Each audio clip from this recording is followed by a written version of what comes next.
Ciao, benvenuto o bentornato in un nuovo video di Psicologia Animata. Io sono Carla e oggi parleremo di come possiamo affrontare i comportamenti passivo-aggressivi. Se hai visto il video precedente, sai già che le persone passivo-aggressive sono quelle che mostrano la rabbia in modo nascosto e camuffato, così tanto che all'apparenza sembrano non fare nulla. Vediamo un piccolo esempio. Mario e Francesca vivono assieme e si sono suddivisi i vari compiti domestici.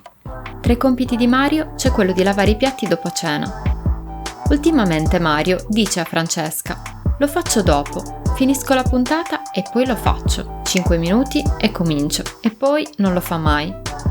Così va avanti per qualche giorno, finché Francesca, che era stata comprensiva fino a quel momento, non resiste più ed esplode di rabbia. A quel punto Mario si mostra molto colpito e si comporta da vittima. Francesca si dispiace per la sua reazione e, vedendo quanto sta male Mario, decide di non insistere. Cosa è successo? Anziché comunicare in modo diretto la sua volontà di non lavare i piatti dopo cena, Mario usa il comportamento passivo-aggressivo della procrastinazione. Non sappiamo se lo fa perché è arrabbiato con Francesca per qualche motivo specifico o se ha deciso che non è giusto che lui lavi i piatti dopo cena. In ogni caso, anziché esprimere in modo diretto e assertivo ciò che pensa, utilizza il comportamento passivo-aggressivo della procrastinazione per dare fastidio a Francesca. Giorno dopo giorno, questo fastidio in lei si trasforma in rabbia, che, quando emerge, in modo un po' troppo aggressivo, Mario sfrutta per ottenere ciò che vuole.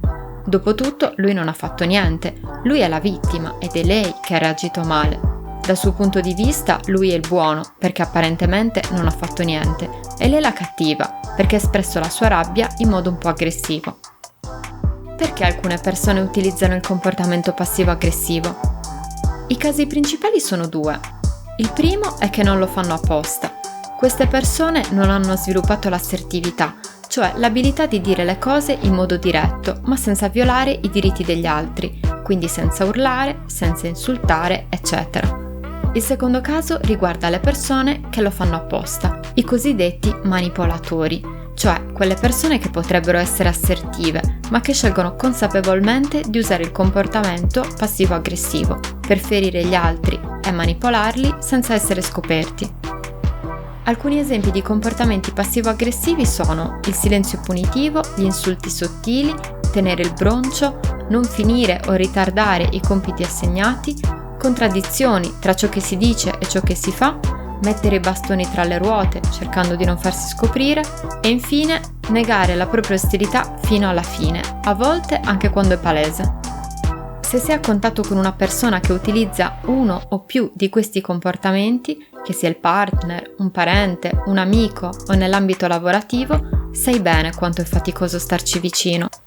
Infatti si tratta di relazioni che spesso nel lungo periodo diventano distruttive e disfunzionali. Se sei costretto ad avere a che fare con questo tipo di comportamenti, ecco qui 3 strategie fondamentali che devi assolutamente conoscere e che spero ti possano essere utili. 1. Smetti di cedere ai loro capricci. Mettono il broncio, smettono di parlare e quando ti passano accanto ti pestano per sbaglio il piede. Apparentemente non stanno facendo niente, ma tu sai bene che stanno cercando di renderti la vita un inferno. Le loro insistenze e i loro capricci potrebbero sfinirti e portarti a fare esattamente ciò che vogliono. In questo modo però stai premiando dei comportamenti inaccettabili. Così facendo rinforzi la loro convinzione che comportarsi così nei tuoi confronti è giusto.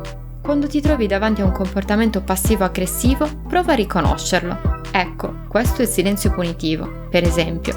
Una volta individuato il comportamento passivo-aggressivo e ipotizzato che cosa vorrebbe la persona in questione da te, non premiarla mettendo in atto quel comportamento purché la smetta.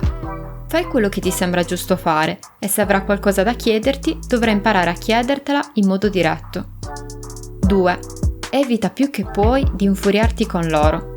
Se ti arrabbi con loro in modo acceso, gli offri sul piatto d'argento il ruolo che più amano, cioè quello delle vittime.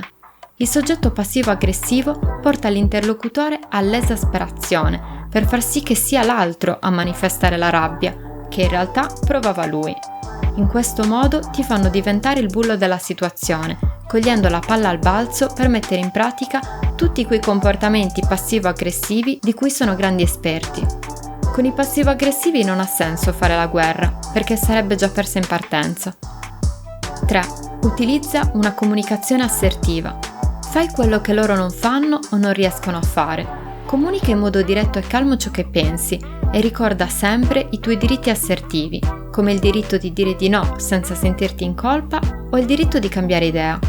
Se vuoi approfondire i diritti assertivi, ti consiglio questo video. Vediamo insieme qualche tecnica assertiva. Messaggi in prima persona. Non sappiamo leggere la mente, quindi smettiamo di dire agli altri cose tipo «tu non mi ascolti», «tu pensi questo». Cerchiamo piuttosto di utilizzare messaggi che mettano al centro noi stessi. Per esempio, io sono in difficoltà quando litighiamo così, perché non mi sento ascoltata. Ho bisogno di schiarirmi le idee prima di parlare con te di questa cosa. Mi sento in questo modo. Non sto dicendo che è colpa di qualcuno, ma lo dico per comunicarti come mi sento in questo momento. 2. Disco rotto. Ripeti con fermezza, in modo chiaro e tranquillo, la tua posizione, utilizzando le stesse parole o parole simili. Questa tecnica aiuta a essere costanti e non mollare, né farsi manipolare dall'altro. È perfetta in quelle situazioni in cui le persone sono molto insistenti. Facciamo un esempio. La tua amica ti chiede in prestito la collana ed è molto insistente. Potresti rispondere: non la presto a nessuno la mia collana, mi spiace. Ho deciso di non prestarla perché ci sono molto legata. Non la presto, ci tengo troppo. Ho scelto di non prestarla a nessuno, mi spiace. E così via, finché ti assicuro che anche il più insistente dei manipolatori si arrenderà. Tu ti sentirai più forte per essere riuscita o riuscito a mettere dei confini e questo aumenterà anche il rispetto degli altri verso di te. 3. Annebbiamento. Questa tecnica è molto utile quando ti fanno una critica e devi rispondere in modo assertivo, in particolare quando la critica ci viene mossa in modo aggressivo. Consiste nell'ammettere ciò che è vero all'interno dell'osservazione che ci viene fatta. Questo in genere spiazza l'interlocutore che si aspetta una reazione difensiva e invece si trova davanti una persona che in tutta calma le risponde: «Sì, concordo su questa cosa che hai detto, in effetti posso migliorare in questa cosa. Io penso che…» e a quel punto esprimi in modo assertivo il tuo pensiero. Essere assertivi è sicuramente più complicato inizialmente rispetto all'essere passivi, aggressivi o passivo-aggressivi, ma gli sforzi fatti saranno certamente ripagati dalla serenità che permette di raggiungere questa modalità di comunicazione. Riassumendo, se ti trovi davanti a una persona passivo-aggressiva, le strategie da seguire sono 3. 1. Ignora i loro tentativi di farti cedere, non vorrei mica premiare i loro comportamenti. 2. Non essere aggressivo o ti trasformeranno nel bullo della situazione. 3. Utilizza l'assertività. Oltre a vivere meglio tu stesso, osservarti mentre ti esprimi in modo assertivo può essere una buona palestra per loro, che potrebbero apprendere proprio da te un modo di relazionarsi più sano. Ti ricordo comunque che non è tuo compito insegnare loro l'assertività, ma sarebbe eventualmente un ulteriore vantaggio del comportarsi in modo assertivo. La tua priorità infatti è il tuo benessere. Io spero davvero che le strategie che ho condiviso con te oggi ti possano tornare utili. Se riconosci di essere tu la persona passivo-aggressiva e vuoi lavorare su questo aspetto in modo più veloce ed efficace, ti consiglio una psicoterapia.